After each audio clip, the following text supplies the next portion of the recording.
Oi, vamos para mais um vídeo e dessa vez não é uma aula de geografia não. Hoje a gente vai falar de história, mas vamos falar da história do universo Marvel. Não, calma. Não do universo Marvel, da Marvel, que completa 80 anos e aí eu quis muito estar fazendo esse vídeo aí, já que os quadrinhos da Marvel me acompanham desde a minha infância. E o tempo vai passando e a gente vai vivendo alguns momentos cada vez mais mágicos, pelo menos para mim, com os meus super-heróis favoritos. Então, resolvi fazer esse vídeo aqui. Infelizmente, eu não estou conseguindo editar os vídeos, mas eu não podia deixar de estar fazendo esse vídeo aqui. Então, finge aí que tem uma vinheta com os vários super-heróis da Marvel passando, Wolverine, Pantera Negra, o Capitão América, o Tocha Humana, Tempestade e Professor Leandro. Vamos lá? Então, gente, eu tenho aqui, até trouxe aqui, já que eu não vou poder estar editando e colocando para vocês várias imagens aí dos heróis da Marvel. Selecionei aqui algumas coisas do. Vocês viram aí atrás, né? O capacete do Magneto, o Mjolnir, o escudo do Capitão, a capa do Eu Wolverine do Frank Miller. Então eu separei algumas coisinhas aqui do meu inventário para estar mostrando, já que eu não vou poder fazer aquelas edições que é pipocando na tela aí as imagens. Então, muito aí da história eu li A História Secreta da Marvel Comics. Esse livro aqui fantástico, que aqui ó, Homem-Aranha, Vingadores, Homem de Ferro, Capitão América, Hulk, X-Men, Demolidor, Thor, Wolverine, Stan Lee, Jack Kirby, Steve Ditko. O universo dos super-heróis da Marvel começou nos quadrinhos, mas hoje, a gente bem sabe, se espalha pelos filmes, desenhos animados, seriados de TV, games, bonecos, camisetas, mochilas e imaginação. Está no nosso imaginário popular em todo o planeta, renovando gerações desde a década de 30. E é nela, na década de 30, que a gente começa aí falando dessa história da Marvel Comics. Inclusive, ó, a Panini já lançou um álbum comemorativo dos 80 anos da Marvel, que é justamente por isso que eu estou fazendo esse vídeo aí, porque 80 anos atrás, uma pequena editora americana conhecida como Timely Comics se aventurou no novo e excitante campo das histórias dos super-heróis. O primeiro desses heróis foi Namor, o príncipe submarino. Calma. Na verdade, junto com Namor, também teve o Tocha Humana, o androide inflamável, não é o Tocha Humana do Quarteto Fantástico, não. Pouco depois surgiu um dos personagens mais importantes das histórias em quadrinhos, o Sentinela da Liberdade, também conhecido como o Capitão América. Durante os anos 50, né, 1950, a editora explorou diferentes gêneros, teve horror, teve mistério, teve faroeste. E nos anos 1960 foi o arauto da nova era de quadrinhos. Então, tá nas bancas, tá? Eu estou colecionando junto com meu filho. Se você quiser colecionar, entre em contato aí, dá um comentário aí. Eu estou em um grupo do WhatsApp para troca de figurinhas para a gente poder trocar a figurinha. E é sempre bom estar conhecendo gente que gosta das mesmas coisas que a gente. Bom, como eu disse aí, lendo o editor, aqui a passagem no livro e também no álbum, a editora, na verdade, não iniciou como Marvel, né? Iniciou lá nos anos 30, 1930, como Timely Comics. E ela lançou uma revista chamada Marvel Comics, certo? Que traz justamente o Android, como eu falei para vocês, o Tocha Humana, não é o Tocha Humana do Quarteto Fantástico, não. É o que a gente vai chamar de Tocha Humana original, que é o Android, e o Príncipe Submarino, o Namor. Muita gente conhece o Aquaman da DC Comics, mas o primeiro príncipe submarino aí de Atlântida, que odiava os seres humanos, é o Namor. E o sucesso da revista dá origem a dezenas de heróis, que a gente vai falar um pouquinho aí daqui a pouquinho, como o Capitão América. Então, a revista Timely Comics chamava-se então Marvel Comics. Nos anos 50, as vendas caem e a editora, que agora se chama Atlas, tá? não era ainda, não trocou direto para Marvel não, tá? Ela trocou para Atlas, quase vai à falência, e não vai ser a primeira vez, tá? Os heróis clássicos, Namor, Capitão América, e olha só, Capitão América eu tô citando, o Capitão América no primeiro número dele aí, que agora podia estar estampando aí, se eu estivesse editando bonitinho, socando a cara do Hitler, já mostrou para que veio, né? Porque as revistas da Marvel, elas tentavam pegar o que estava sendo passado historicamente, tá? A Marvel, ela tentava ser, né, bem parecida com a realidade. Então ela é quase igual ao nosso mundo, já que os lugares da revista, das histórias, eram lugares existentes, né? Nova York, a Califórnia. Bom, lá existe gente que voa, levanta toneladas, tem garras de adamantium, aguenta até tiro de canhão. Mas, fora os superpoderes, a Marvel é bem parecida com o mundo da gente. Os eventos históricos são os mesmos, e os heróis se casam, têm filhos, morrem e têm problemas como todo mundo. Como não citar o Homem-Aranha, né? Que é o Homem-Aranha e como o Peter Parker não consegue pagar o aluguel, por exemplo.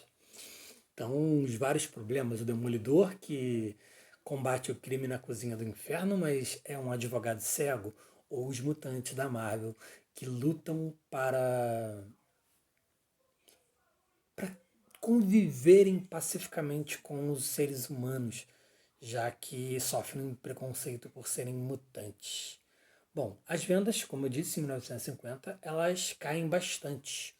E a editora, que não é mais a Timely, é a Atlas, quase vai à falência. Eu falei aí, não vai ser a primeira vez aí que isso vai acontecer. Os heróis clássicos, como Namor, Capitão América e Tocha Humana, estavam esquecidos com o final da guerra, né? E novas revistas estavam sendo lançadas para combater o novo inimigo dos Estados Unidos.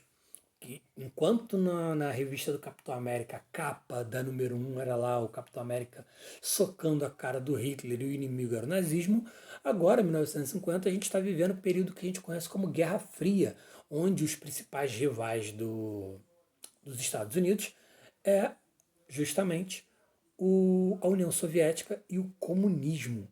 Então, diversas histórias e a criação de novos heróis vão ser baseadas nos acontecimentos da Guerra Fria.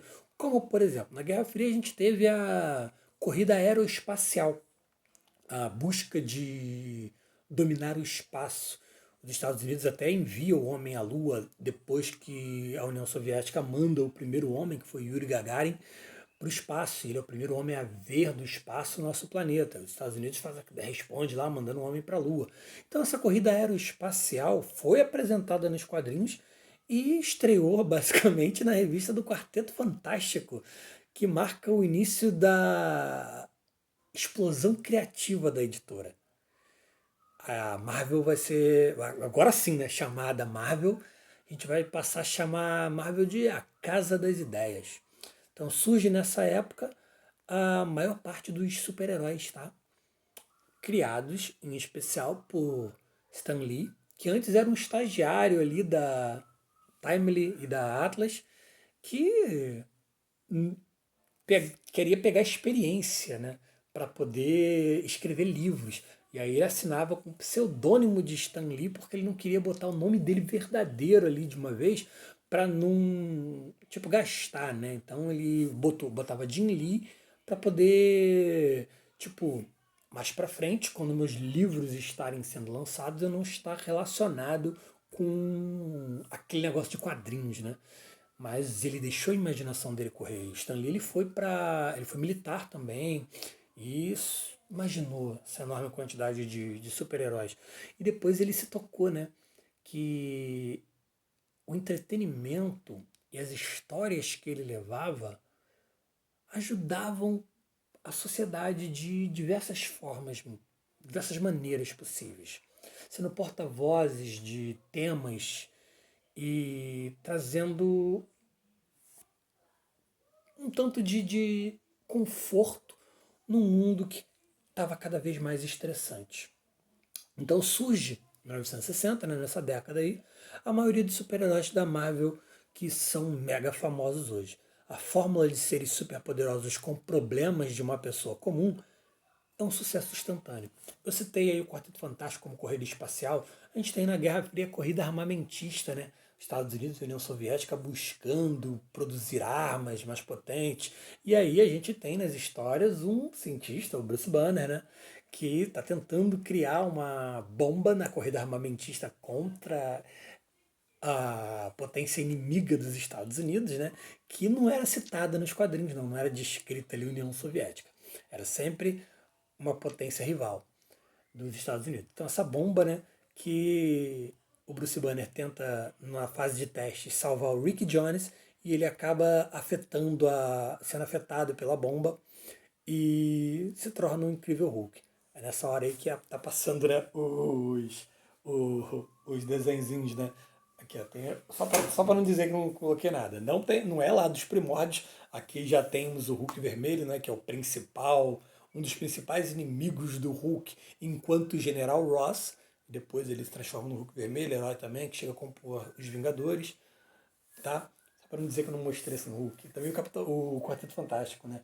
Eu tinha mostrar a capa do Quarteto Fantástico, que era aquele monstro. Aquela capa foi reproduzida milhares de vezes depois, que é o Tachumana, agora não o Android, o Coisa, a Mulher Invisível e o Senhor Fantástico, né? E saindo assim do chão um monstro do subterrâneo. Que mais tarde a gente vai entender, né? Que tem o inimigo do Quarteto Fantástico, que é o Topeira, que além dos toperoides tem diversas monstruosidades a qual ele comanda. Mas o principal inimigo é o Doutor Destino, né? Tão inteligente quanto o Red Richards e ainda místico das artes arcanas. Anos 70 agora, né? As crises existenciais, morte, drogas e lutas de minorias dão o tom das histórias. Surgem diversos heróis negros, inclusive. Ah, tá aqui atrás, né? Eu coloquei, mas eu separei revista aqui, eu coloquei uma em cima da outra, não coloquei de uma maneira que eu pudesse pegar, né? A gente tem o Pantera Negra, o primeiro super-herói negro dos quadrinhos que você tem notícia, tá? Apesar de termos outros personagens e heróis, tô falando de super-herói com poderes, que surge na revista do Quarteto Fantástico e depois nas Aventuras da Selva. O Pantera Negra, que surge justamente na época também do grupo Os Panteras Negras, né? Que promoviam a luta pelos direitos civis da população negra norte-americana. Aqui, ó, desde o começo a intenção da Marvel sempre foi criar quadrinhos de super-heróis que fossem mais realistas do que aqueles produzidos pelos seus competidores. Seus heróis teriam personalidades muito bem formadas e eles iriam habitar um mundo que se espelhava no nosso, com todos os mesmos problemas políticos e sociais, só que eles teriam a complicação adicional dos constantes ataques dos supervilões. Então a gente tem aqui, ó, em Fantastic Four número 53, o momento de grande importância na história dos quadrinhos, o surgimento do Pantera Negra. O fato do Pantera ser um herói por direito, em vez de um mero ajudante, né? Sem mencionar o fato de ser poderoso bastante para na primeira aparição dele ele derrotar o Quarteto Fantástico, foi uma atitude corajosa tomada pelo Stan Lee e Jack King Kirby, para reforçar sua importância e evitar qualquer clichê óbvio, tipo de o que é o negro, tal, os problemas que o negro norte-americano passa. A gente tem a criação do país fictício. Na África, Wakanda, que tem tecnologia superior à dos Estados Unidos, né? Superior do mundo. O Wakanda é um milagre tecnológico que junta tecnologia e florestas, né? Faz aquele ambiente em que não temos degradação ambiental. E o Pantera Negra é rei. Então, ele não é ajudante, ele não é coadjuvante, ele não é. Cara, ele é o rei do país mais tecnológico e rico do mundo. Aqui, ó, e da África. Wakanda foi mostrada como sendo uma nação africana nada comum, jamais conquistada e com uma estreita política isolacionista que você percebeu no filme, né, do Pantera Negra. Ela prosperou e tornou-se uma mistura curiosa de tecnologia de ponta e exuberantes selvas em perfeita harmonia. Tudo desenhado da melhor maneira possível pelo Jack Kirby. Pantera Negra depois, hoje, né, nos dias atuais, depois do filme, se tornou um dos personagens de maior um ícone, né, para todo mundo que ama super-heróis. Mas não só ele, né? A gente também tem a criação do Luke Cage, com problemas como tráfico de drogas, problemas que a população negra norte-americana passa. Mas 1970 é marcado também com a chegada de um anti-herói, o Justiceiro. A pegada de enquanto a gente tinha aquele altruísmo gigantesco vindo nas histórias do Capitão América ou do Quarteto Fantástico, agora a gente tinha um herói que matava os seus inimigos. E também a gente já tinha sido lançado lá em 60, na década de 60, os X-Men, né? Que eram todos norte-americanos, os X-Men originais, que eram o Ciclope, a Jean Grey, o Homem de Gelo, o Fera e o Anjo, comandados pelo professor Charles Xavier. Agora a gente tem em 1970 uma equipe bem mais diversa. Porque a gente vai ter a Tempestade Negra vinda do Quênia, África, o Noturno alemão, Colossus russo, na época de Guerra Fria, né, União Soviética, e o selvagem canadense Wolverine, que já havia surgido antes desses novos X-Men nas histórias do Hulk. Ele surgiu como antagonista do Hulk. O Wolverine surgiu enfrentando o incrível Hulk. Tanto é que até hoje, né, uma das lutas mais clássicas da Marvel, com Homem-Aranha e Venom, Hulk Thor, Hulk Coisa, Hulk Wolverine, que tem até em animação. E, lógico, não foi só esses personagens que eu citei, não. A gente teve também o Banshee, que é irlandês, o Solaris, que é japonês, e o Pássaro Trovejante, que é um índio nativo americano, que morre em uma das primeiras missões desses novos X-Men. Os anos 80 é a era das graphic novels e das grandes sagas. Lembrando que a primeira mega saga dos quadrinhos é da Marvel, que é a Guerras Secretas, onde a gente tem a apresentação do Beyonder, que leva vários heróis e vários vilões para um planeta que ele fez, que é feito de pedaços de diversos outros planetas, e o poder do Beyonder é tamanho que ele chega e ele fala o seguinte: bota os heróis de um lado, os vilões do outro, e aqueles que vencerem terão todos os seus desejos realizados. É a primeira Guerras Secretas, a primeira mega saga dos quadrinhos, que hoje é tão comum, né? A gente tem a Guerra Civil, e acho que todo ano tem uma mega saga diferente, né? A gente teve o Cerco, a gente teve a Invasão Skrull, a gente teve... Caramba, foi muita saga. E bota essa X-Men versus Vingadores, e é muita coisa. O Desafio Infinito, que originou o filme, né? Eu vi algumas vezes alguns youtubers falando lá que a saga Guerra, o filme Guerra Infinita foi baseado na HQ Guerra Infinita. Não, Guerra Infinita é depois de Desafio Infinito, onde eu tenho Thanos com a manopla do infinito, dando um estalo, eliminando metade da população do mundo, não pelos mesmos motivos que você viu no filme, mas pelo amor à entidade morte, é o Desafio Infinito.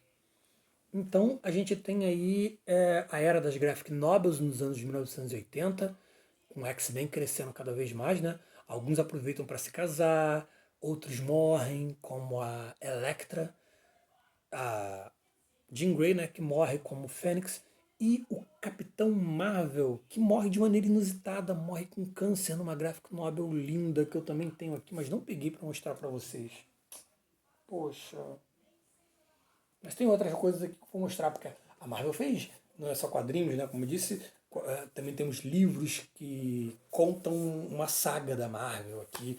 Eu peguei esse dos Vingadores, mas temos Wolverine, tem Deadpool ali também. Que eu não, para não dizer que eu não estou mostrando lá, já que eu não estou conseguindo editar, tá? Que agora podia estar mostrando a imagem aí da HQ da Fênix. É porque eu tenho caixas e caixas de quadrinhos aqui, eu não tenho. Eu peguei algumas, só selecionei algumas para estar mostrando para vocês. Como, por exemplo, a X-Men mesmo, a gente tem um dos primeiros personagens homossexuais das HQs, que é o Estrela Polar da Tropa Alpha, que é uma super equipe canadense. A gente tem o casamento dele estampando a capa de uma revista. A gente teve na Bienal do Livro aquele caso com o beijo gay entre os dois personagens da Marvel, que são os dos Jovens Vingadores, o Icano e o Hulkling, são namorados, mas teve, acho que foi o primeiro casamento homossexual nos quadrinhos, no casamento gay, o casamento do Estrela Polar, casamento do ano aí da Marvel, que várias capas de revistas estamparam casamento, uma clássica, que foi muita gente reproduziu o vestido para poder casar, da Mary Jane, do casamento do Homem-Aranha, fantástico. E outra, né, também, para mim citar, já que eu estou mostrando coisa, a Marvel ela tem muitos desenhistas daqui do Brasil, tá? Essa revista aqui tá, é norte-americana mesmo, não foi vendida aqui no Brasil não, tá? Mas o desenhista é brasileiro, e daqui da Baixada Fluminense, que é o Rodrigo Buscemi, tá? Inclusive eu conheci o Rodrigo e ele autografou, não coloquei para autografar para mim, né? Ele autografou pro meu filho aqui, ó.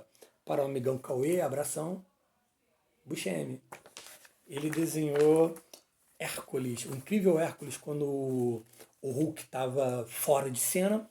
Quem ocupou o nicho do Hulk era o jovem,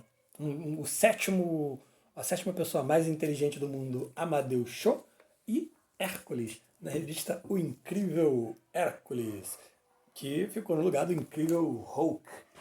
Na Marvel a gente tem sempre esse prefixo antes os fabulosos X-Men, o incrível Hulk, o selvagem Wolverine. Cara, é fantástico, né? O quarteto que é fantástico. O espetacular Homem-Aranha. Os anos 90, a gente tem um universo da Marvel super povoado. As histórias ganham tramas que misturam epidemias, clones, universos paralelos e viagens no tempo. Os X-Men estão em alta também na época aí. Agora eu vou mostrar aqui um dos principais desenhistas dos X-Men, né? Foi Jim Lee. E depois foi para DC, desenhou Batman. Reuniu essa fase que foi fantástica dos X-Men, tá? Inclusive, autógrafo do Jim Lee. Conheci ele na Bienal não, na Comic Con aqui de São Paulo. Aqui, ó, para Leandro. Jim Lee. Dá pra ver bonitinho? Não sei, né? Porque eu não tô vendo ali minha carinha na tela. Então, foi uma das melhores fases dos X-Men. E detalhe, né? A Marvel ela chegou a ter problemas com uma produção exagerada, ela rompendo acordos com distribuidoras, querendo distribuir tudo sozinha. E muitos dos principais artistas saem da editora, como o próprio Jim Lee, para formar uma outra editora que é a Image Comics, que criou personagens e grupos como Cyberforce, Strike Force, Youngblood, o Spawn, com o Todd McFarlane. Então a Image, ela pegou esses melhores desenhistas e roteiristas da Marvel, foi para lá, e a Marvel estava com esse problema de não estar conseguindo atender a demanda, por ter desfeito diversos acordos. Então a Marvel ela chega a falir. A falir não, a quase declarar falência. É onde ela, devido a esses problemas, acaba para tentar se recuperar vendendo os direitos cinematográficos de alguns personagens. É onde a gente tem o filme dos X-Men com a Fox, Quarteto Fantástico com a Fox e o Homem-Aranha com a Sony. Foi nos anos 2000, né? Os heróis da Marvel tornam-se parte de Hollywood, batem recordes de bilheteria e se transformam em uma indústria bilionária. Vendo o sucesso que a Sony e a Fox estavam fazendo, a própria Marvel então decide aventurar-se como produtora de filmes. A Marvel já não era Marvel Comics, era Marvel Entertainment. E ela lança o Homem de Ferro em 2008, que é sucesso. E a partir daquele Homem de Ferro a gente tem a culminância, né, nesses fantásticos filmes que a gente viu e culminou em Vingadores, Guerra Infinita. Depois a gente teve ainda os acordos da Sony e da Marvel para botar o Homem-Aranha no universo cinematográfico da Marvel. A Marvel fez algo fantástico no cinema, tão fantástico como que ela fez nos quadrinhos. A Casa das Ideias é realmente fantástica. Nos quadrinhos, os heróis sessentões ganham força e se adaptam. Namor rejuvenesce e Capitão América começa a combater o terrorismo, né? Que a gente tem o atentado às Torres Gêmeas. Então o inimigo é outro, sempre que o inimigo dos Estados Unidos e tal. E a gente vai vendo isso daí. Lembrando que o Capitão América foi congelado, né? Aí ele tem um retorno quando a gente tem a volta da Marvel triunfante com os quadrinhos de heróis, porque ela estava também publicando outros elementos. No álbum mostra. Cadê o álbum? Onde é que eu botei? Botei por aqui por baixo. Aqui. O álbum ele mostra algumas das fases que a Marvel passou, tá? Que não foram só quadrinhos, tem os heróis, os 1940, Namor, a Marvel Tales, aqui ó, como foi 1950. Os super-heróis começaram a desaparecer das prateleiras. E na época, 1950, a Timely Comics se transformou em Atlas Comics. E nessa década, a editora explorou diversos gêneros, desde contos de faroeste, romances, até ficção científica e terror. Foi nas páginas dessas revistas que muitos dos artistas destinados a criar o universo Marvel deram suas primeiras contribuições. Então tinha lobisomem, história com Frankenstein. Aqui eu tenho aqui, ó, a deusa imortal Vênus, protagonista de uma das séries da Marvel. Aqui eu tenho uma das histórias de faroeste, aqui ó, Handhide Kid. Várias histórias bem diferentes dessas que a gente está acostumado a ver na Marvel em relação a super-heróis. Eu fiquei aqui de lado, eu espero ter aparecido. Eu não vou, como eu não estou editando, também não vou gravar de novo não. Não sei, né, Marvel? Eu queria gravar muito esse vídeo, estou me divertindo fazendo isso. Em 10 anos, a gente falou de 2000, né? Para 2010, em 10 anos a Marvel Studios lançou 18 filmes. Juntos somam mais de 13 bilhões de dólares em bilheteria, fazendo o universo cinematográfico da Marvel a maior franquia de todos os tempos. E agora a gente tem. Vocês viram, né? A Disney comprou a Marvel agora pertence a empresa do Mickey Mouse, do Ratinho, e também comprou a Fox, o que significa que os direitos de X-Men e Quarteto Fantástico retomam para a mesma empresa, né? Porque a divisão de filmes da Marvel, de quadrinhos da Marvel, a Disney deixou acontecer do jeito que sempre aconteceu, né? Então a gente vai ter aí para o futuro X-Men no universo cinematográfico da Marvel, que vai dar um level up para quem achava que esse universo estava saturado, né? Com a saída do Downey Jr. do Homem de Ferro, que foi perfeito no papel, na saída do ator que faz o Christopher. Christopher não, olha. Chris Evans, que faz o Capitão América, com a saída dele também. O pessoal achando que tinha esgotado, que aquelas críticas bobas do filme da Capitã Marvel e que o troço não ia dar pra frente, a gente vai ver X-Men aí, cara. A gente vai ter Pantera Negra 2, e como eu disse, Pantera Negra atualmente é fantástico. Eu separei aqui mais algumas revistas para mostrar, acabei não mostrando, né? Porque a gente tem, vira e mexe, encadernados que saem pela Panini, que contam um pouco da trajetória dos heróis, contando as edições, algumas das edições mais importantes da, da carreira de determinados heróis, como aqui essa do Wolverine, que está reunindo justamente a primeira edição, que ele aparece na revista do Hulk, e depois a gente tem uma série junto com o Wolverine caçando a mística, nesse arco aqui. Aqui com os X-Men originais, deu pra se ligar aí que eu sou muito fã dos mutantes, né? Então aqui a Garota Marvel, Jean Grey, o Ciclope, Fera, ainda não peludo, né? O Anjo, o Homem de Gelo, que é o mais jovem do grupo. Aqui eu tenho uma saga que até, se não me engano, não sei se tiraram da Netflix, mas tem essa fase aqui dos Surpreendentes X-Men, mostrada quase numa animação que vai mostrando as cenas da própria HQ, Histórias em Quadrinhos. Aqui eu tenho o Doutor Estranho, uma capa com a representação do universo que é a eternidade. A gente tem diversas entidades cósmicas, deuses de mitologias, como a gente é apresentado no Thor, e diversas entidades abstratas que representam algo, uma eternidade que representa o universo. A gente tem o tribunal vivo para aplicar a justiça cósmica. A gente tem o Devorador de Mundo, Galactus, que tá faltando aparecer no universo cinematográfico. Vai ser. A galera vai pirar quando aparecer. Lógico, né? Os Vingadores, os maiores heróis da Terra.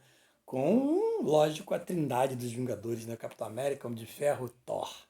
A gente tem o Visão, que foi criado pelo Ultron, que nos quadrinhos o Ultron foi criado pelo Hank Pym, que é o Homem-Formiga. Feiticeira Escarlate, que é junto, irmã do Mercúrio, filha do Magneto, que depois não era mais filha do Magneto, e por conta de algumas coisas. A gente tem aqui, ó, Homem-Aranha, o Peter Parker e agora um outro Homem-Aranha que tem feito bastante sucesso, que é o Miles Morales, né? Que a Marvel ela criou um outro universo, que era o que a gente chama de Ultiverso, para tentar adaptar o